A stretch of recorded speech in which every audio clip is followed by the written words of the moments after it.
ہر طرح کی تعریف اللہ رب العالمین کے لیے ہے جو بہت زیادہ نوازشوں والا ہے، اور اسی کی طرف سے ہر طرح کی نوازشوں کی شروعات ہے، اور جس نے پوری مخلوقات اور پوری کائنات کو اور پوری انسانیت کو جسم و روح کے ذریعے اپنے احسانات سے نوازا، اور وہی ذات ان کی حفاظت کر رہی ہے۔ میں اس پاک ذات کی حمد بیان کرتا ہوں اور اس کا شکر بجا لاتا ہوں،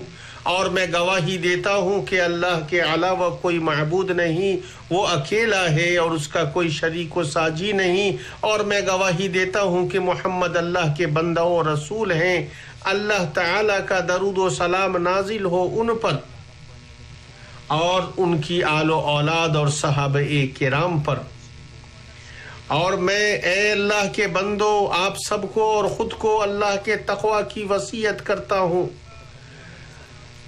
اللہ کا تقوی اختیار کرو، دنیا و آخرت میں کامیاب ہو جاؤ گے اور انجام بہتر ہو جائے گا۔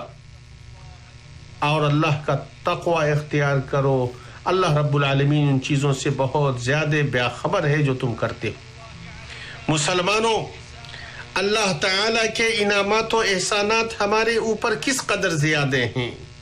اس ذات نے بلا حساب و شمار اپنی نعمتیں عطا کی ہیں۔ اللہ نے فرمایا اور تمہیں اپنی ظاہری و باطنی نعمتیں بھرپور دے رکھی ہیں، اور اللہ تعالیٰ نے فرمایا اور اگر تم اللہ کی نعمتوں کا شمار کرنا چاہو تو تم اسے نہیں کر سکتے۔ ان نعمتوں میں سے جس نعمت کا بہت سارے لوگ احساس نہیں کرتے ہیں اور نہ ہی کما حقہ اس کی قدر کرتے ہیں، عافیت کی نعمت ہے۔ اور کیا آپ کو معلوم ہے کہ عافیت کی نعمت کیا ہے؟ کتنے ہی انسان ایسے ہیں جو عافیت کے لباس میں ناز سے چلتے ہیں، بھرپور نعمتوں سے محظوظ ہوتے ہیں، لیکن وہ اس ذات کا شکر ادا نہیں کرتے جس نے انہیں یہ نعمتیں عطا کی ہیں، بلکہ ان کے عطا کرنے والے کو ہی بھول جاتے ہیں۔ عافیت کی اہمیت کا ادراک صرف وہی شخص کرتا ہے جس نے اسے کھو دیا، اس لیے کہ جب تک عافیت ملی رہتی ہے انسان اس سے بے خبر رہتا ہے، اور جب وہ ختم ہو جاتی ہے تو اس کی لذت کا پتہ چلتا ہے اور اس کا لطف کھلتا ہے۔ حکمت کی باتوں میں کہا گیا ہے عافیت چھپا رستم ہے۔ اللہ کے بندو، عافیت کا وسیع مفہوم صرف جسم کی عافیت اور بدن کی صحت میں منحصر نہیں ہے جیسا کہ بعض لوگ سمجھتے ہیں، بلکہ وہ دنیا و آخرت کو شامل ہے۔ بعض علماء نے ذکر کیا ہے کہ اللہ تعالیٰ کے قول، اور بعض لوگ وہ بھی ہیں جو کہتے ہیں اے ہمارے رب ہمیں دنیا میں نیکی دے اور آخرت میں بھی بھلائی عطا فرما اور ہمیں عذاب جہنم سے نجات دے، کی تفسیر میں سب سے واضح ترین قول یہ ہے کہ بھلائی دنیا میں عبادت و عافیت ہے اور آخرت میں جنت اور مغفرت ہے۔ اور جب اللہ کے رسول صلی اللہ علیہ وسلم نے مسلمانوں کے ایک مریض شخص کی عیادت کی تو اس سے کہا کیا تم کچھ دعا کر رہے تھے یا اللہ تعالیٰ سے کچھ مانگ رہے تھے؟ اس شخص نے کہا ہاں میں یہ دعا کر رہا تھا، اے اللہ جو کچھ بھی تو آخرت میں عذاب دینے والا ہے وہ دنیا میں ہی دے دے۔ تو اللہ کے رسول صلی اللہ علیہ وسلم نے فرمایا سبحان اللہ، تم اس کی طاقت نہیں رکھتے یا تم اس کی استطاعت نہیں رکھتے ہو، تم نے ایسا کیوں نہیں کہا اے اللہ ہمیں دنیا میں بھی بھلائی عطا فرما اور آخرت میں بھی بھلائی عطا فرما اور ہمیں جہنم کے عذاب سے بچا۔ پھر آپ صلی اللہ علیہ وسلم نے اس کے لیے اللہ سے دعا کی تو اللہ تعالیٰ نے اسے شفا عطا فرمائی۔ اللہ کے بندو، ایمان و یقین کے بعد سب سے اہم چیز جس کا بندہ محتاج ہوتا ہے وہ عافیت ہے۔ کسی بھی حال میں اس سے بے نیازی نہیں ہے۔ عافیت بندہ پر اللہ کی عظیم ترین نعمتوں، اس کے غیر قدر احسانات اور اس کی بھرپور نوازشوں میں سے ہے۔ تو اس میں کوئی تعجب کی بات نہیں ہے کہ نبی کریم صلی اللہ علیہ وسلم اللہ تعالیٰ سے عافیت کا سوال کرتے تھے۔ آپ کی دعاؤں میں سے یہ تھا، اے اللہ میرے کان اور آنکھ سے مجھے فائدہ پہنچا، یہاں تک کہ تو ان دونوں کو میرا وارث بنا دے، اور میرے دین اور جسم میں مجھے عافیت عطا فرما۔ نبی کریم صلی اللہ علیہ وسلم لوگوں کو عافیت مانگنے کا حکم دیتے تھے اور اس کی انہیں تلقین کرتے تھے۔ عباس ابن عبد المطلب رضی اللہ عنہ کی روایت ہے، وہ کہتے ہیں کہ میں نے کہا، اے اللہ کے رسول، مجھے کوئی ایسی چیز سکھا دیجئے جو میں اللہ سے مانگوں۔ تو آپ صلی اللہ علیہ وسلم نے فرمایا، اللہ سے عافیت مانگو۔ پھر میں کچھ دن رک کر آیا اور میں نے کہا، اے اللہ کے رسول، مجھے کوئی ایسی چیز سکھا دیجئے جو میں اللہ سے مانگوں۔ تو آپ صلی اللہ علیہ وسلم نے مجھ سے کہا، اے عباس، اے اللہ کے رسول کے چچا، اللہ تعالیٰ سے دنیا و آخرت میں عافیت مانگو، اللہ تعالیٰ سے دنیا و آخرت میں عافیت مانگو۔ ابو بکر صدیق رضی اللہ عنہ کی روایت ہے کہ وہ منبر پر کھڑے ہوئے اور رو پڑے اور فرمایا، اللہ کے رسول صلی اللہ علیہ وسلم پہلے سال منبر پر کھڑے ہوئے اور رو پڑے، پھر فرمایا، اللہ تعالیٰ سے معافی اور عافیت مانگو، اس لیے کہ کسی شخص کو ایمان کے بعد کوئی چیز عافیت سے زیادہ بہتر نہیں دی گئی، اور اللہ کے رسول صلی اللہ علیہ وسلم نے فرمایا، اللہ تعالیٰ سے عافیت مانگو، اس لیے کہ عافیت سے زیادہ افضل کوئی چیز بندے کو نہیں دی گئی ہے۔ اللہ کے رسول صلی اللہ علیہ وسلم نے اپنی بیوی ام حبیبہ کو اپنے اس قول کے ذریعے رہنمائی فرمائی، اگر تم اللہ سے یہ مانگو کہ وہ تمہیں جہنم کے عذاب اور قبر کے عذاب سے عافیت دے تو یہ تمہارے لیے سب سے بہتر ہوگا۔ نبی کریم صلی اللہ علیہ وسلم نماز اور غیر نماز میں اللہ تعالیٰ سے عافیت کی دعا کرتے تھے۔ آپ نماز میں دونوں سجدوں کے مابین جلسے میں یہ دعا کرتے تھے، اللہم اغفر لی ورحمنی وعافنی وحدنی ورزقنی۔ قنوت وتر کی دعاؤں میں سے جنہیں اللہ کے نبی صلی اللہ علیہ وسلم نے حسن و حسین کو سکھایا، ایک دعا یہ تھی، اللہم اہدنی فی من ہدیت وعافنی فی من عافیت۔ ہر دن و رات اللہ تعالیٰ سے عافیت طلب کرنے کے سلسلے میں اللہ کے رسول صلی اللہ علیہ وسلم سے سنت ثابت ہے۔ عبداللہ ابن عمر رضی اللہ عنہما کی روایت ہے، وہ کہتے ہیں، اللہ کے رسول صلی اللہ علیہ وسلم جب صبح و شام کرتے تو ان دعاؤں کو نہیں چھوڑتے، اے اللہ میں تم سے دنیا و آخرت میں عافیت مانگتا ہوں، اے اللہ میں تم سے اپنے دین و دنیا اور اہل و مال میں معافی اور عافیت مانگتا ہوں، اے اللہ میرے عیبوں کی ستر پوشی فرما، مجھے خوف سے معمون فرما، سامنے سے، پیچھے سے، دائیں سے، بائیں سے اور اوپر سے میری حفاظت فرما، اور میں تیری عظمت کی پناہ مانگتا ہوں کہ میں اچانک نیچے سے اچک لیا جاؤں۔ نبی کریم صلی اللہ علیہ وسلم سوتے وقت یہ دعا پڑھتے تھے، اے اللہ تو نے ہی میری جان پیدا کی، تو ہی اسے فوت دے گا، تیرے ہی لیے اسے مرنا اور جینا ہے، اگر تو اسے زندہ رکھے تو اس کی حفاظت کر، اور اگر اسے موت دے تو اسے بخش دے، اے اللہ میں تجھ سے عافیت کا سوال کرتا ہوں۔ ایک مسلمان جب اپنی نیند سے بیدار ہو تو یہ دعا پڑھے، ہر طرح کی تعریف اللہ تعالیٰ کے لیے ہے جس نے میری روح مجھ میں لوٹائی، میرے جسم میں مجھے عافیت عطا فرمائی اور اپنے ذکر کی مجھے اجازت عطا فرمائی۔ اسی طرح مردوں کے لیے بھی عافیت کی دعا کرنا مسنون ہے۔ مردوں پر نماز جنازہ میں آپ صلی اللہ علیہ وسلم کی دعاؤں میں سے یہ دعا تھی، اے اللہ اسے معاف فرما، اس پر رحم فرما، اسے عافیت عطا فرما اور اس سے درگزر فرما۔ قبروں کی زیارت کے وقت نبی کریم صلی اللہ علیہ وسلم یہ دعا پڑھتے تھے، اے مومن اور مسلمان گھر والوں، تم پر سلام ہو، ہم تم سے انشاءاللہ ملنے والے ہیں اور ہم اللہ سے اپنے لیے اور تمہارے لیے عافیت کا سوال کرتے ہیں۔ اور جس چیز سے اللہ کے رسول صلی اللہ علیہ وسلم نے پناہ مانگی وہ عافیت کا پھر جانا ہے۔ آپ صلی اللہ علیہ وسلم یہ دعا کرتے تھے، اے اللہ میں پناہ مانگتا ہوں تیری نعمت کے زائل ہونے سے اور تیری عافیت کے پلٹ جانے سے اور تیرے ناگہانی عذاب سے اور تیرے ہر طرح کی ناراضگی سے۔ اللہ کے بندو، اگر اللہ کی جانب سے عافیت کا احسان نہ ہوتا تو بندے کا معاش بدحال اور اس کی زندگی مقدر ہو جاتی، وہ درست ہونے کے بجائے بگڑ جاتی۔ مومن عافیت کی حالت میں ان نعمتوں کا احساس کرتا ہے جو اسے ملی ہوتی ہیں اور ان میں سے کسی نعمت کو حقیر نہیں سمجھتا ہے. اس کی زبان ہمیشہ اللہ کی حمد سے تر رہتی ہے کہ اللہ تعالیٰ نے اسے عافیت عطا فرمائی، یہاں تک کہ اگر دنیاوی چیزوں میں سے کوئی چیز اس سے فوت ہی کیوں نہ ہو جائے. اگر تمہارے پاس اسلام اور عافیت ہو تو دنیا میں کسی چیز کے فوت ہونے پر نا امید مت ہونا. اگر کوئی چیز جس کی تم کوشش کر رہے تھے وہ فوت ہو جائے تو ان دونوں میں ایسی چیزیں ہیں جو فوت ہونے والی چیز سے کافی ہوں گی. اللہ کے بندو، کبھی کبھی انسان سے عافیت چھین لی جاتی ہے اور وہ اس سے محروم کر دیا جاتا ہے. بدمزگی اور کمی اسے گدلا کر دیتی ہے، اور ایسا دو چیزوں میں ہوتا ہے. پہلا، دین میں شبہات یا شہوات کی وجہ سے.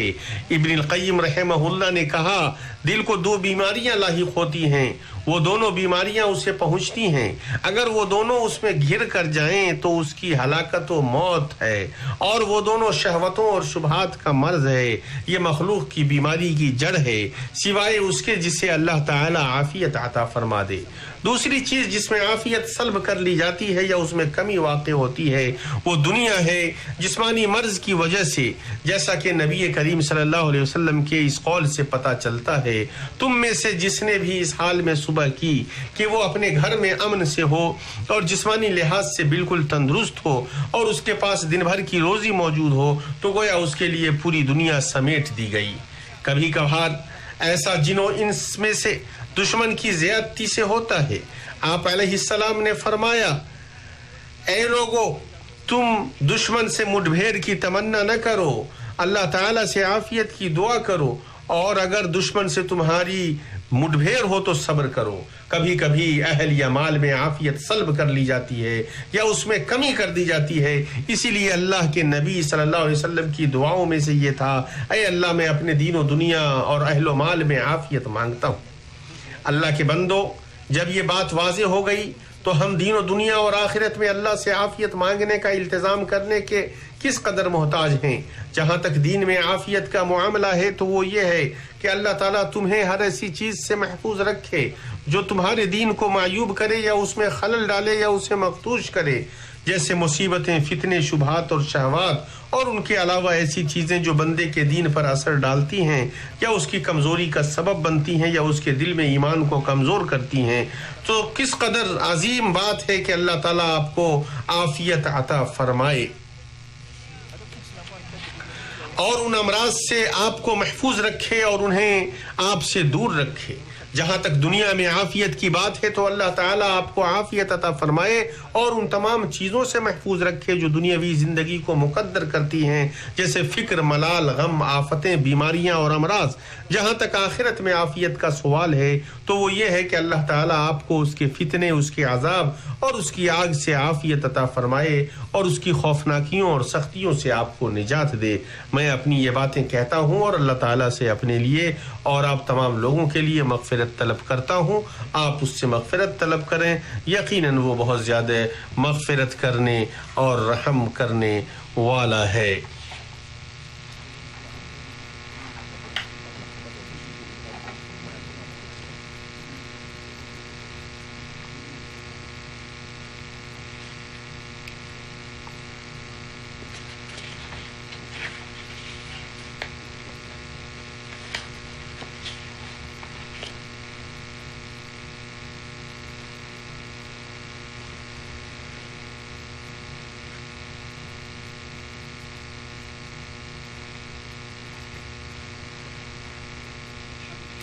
ہر طرح کی تعریف اللہ تعالی کے لیے ہے جو جلال و اکرام والا ہے،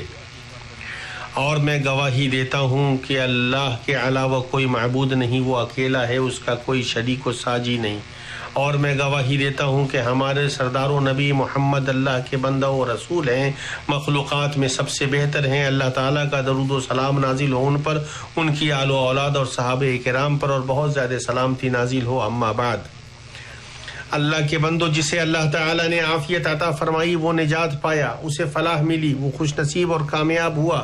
اور جو دائمی عافیت و سلامتی چاہتا ہے اسے اللہ عز و جل کا تقوی اختیار کرنا چاہیے، اور جس نے اللہ کا تقوی اختیار کیا اس نے عافیت کا لباس پہنا اور اس کا انجام بہتر ہوا۔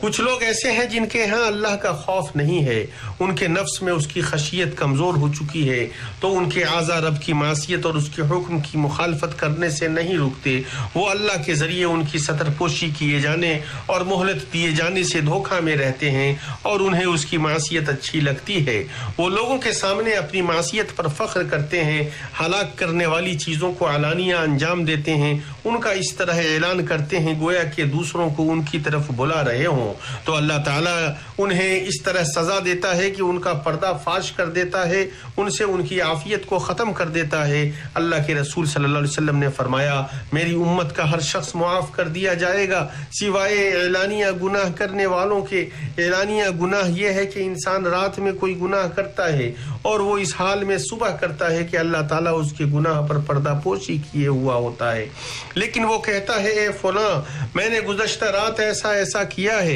حالانکہ وہ رات اس حال میں گزارتا ہے کہ اللہ اس کی ستر پوشی کیے ہوا ہوتا ہے، لیکن وہ صبح کرتے ہی جس گناہ پر اللہ نے اس کی ستر پوشی کی ہوئی ہے اسے فاش کر دیتا ہے۔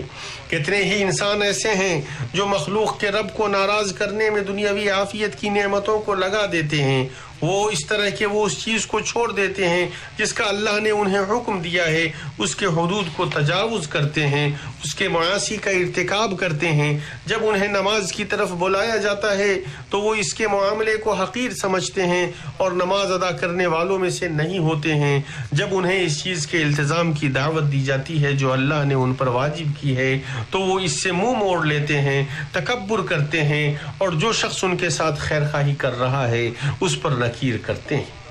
کتنے ہی ایسے لوگ ہیں کہ جب عافیت انہیں ڈھانک لیتی ہے تو ان کے دل میں آلام و مصائب کھٹکتے بھی نہیں۔ خواہش کی پیروی کرنے کے سلسلے میں ان کا معاملہ اس قدر بڑھ جاتا ہے کہ وہ مصیبت والوں کا مذاق اڑاتے ہیں، اس بات پر اللہ کی حمد نہیں کرتے کہ اللہ نے سلامتی اور عافیت عطا فرمائی۔ عیسیٰ علیہ السلام سے مروی ہے کہ انہوں نے حواریوں کو وصیت کرتے ہوئے کہا لوگ دو قسم کے ہیں، ایک وہ جو عافیت میں ہیں اور دوسرا وہ جو مصیبت زدہ ہے، تو مصیبت میں مصیبت زدہ کی مدد کرو اور عافیت پر اللہ کی حمد کرو۔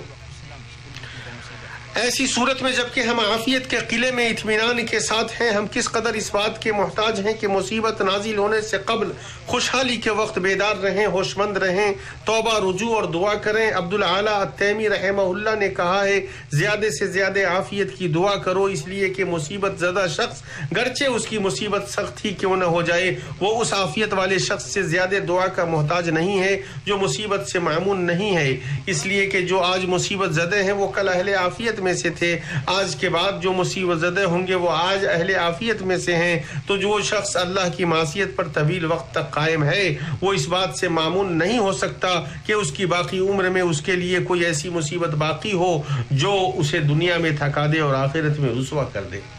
ابن الجوزی رحمہ اللہ نے کہا ہے نیک بخت وہ ہے جس نے اللہ کے لیے عاجزی اختیار کی اور عافیت کی دعا کی، اس لیے کہ عافیت علی الاطلاق نہیں دی جاتی، اس کے لیے آزمائش ضروری ہے۔ عقل مند انسان ہمیشہ عافیت مانگتا رہتا ہے تاکہ اپنے تمام حالات پر قابو پالے۔ انسان کو یہ بات جاننی چاہیے کہ اس کی پسندیدہ چیزوں کے بلا کدورت خالص ملنے کی کوئی گنجائش نہیں ہے، ایسی کوئی راہ نہیں ہے کہ صرف اسے اس کی پسندیدہ چیزیں ہی ملے،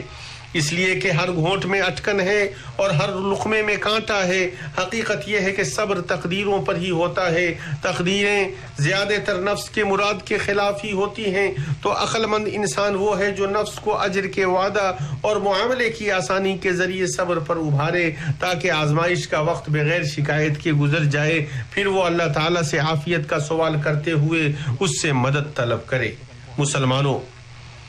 حدیث میں آیا ہے کہ اسامہ بن زید رضی اللہ عنہ سے مروی ہے، وہ کہتے ہیں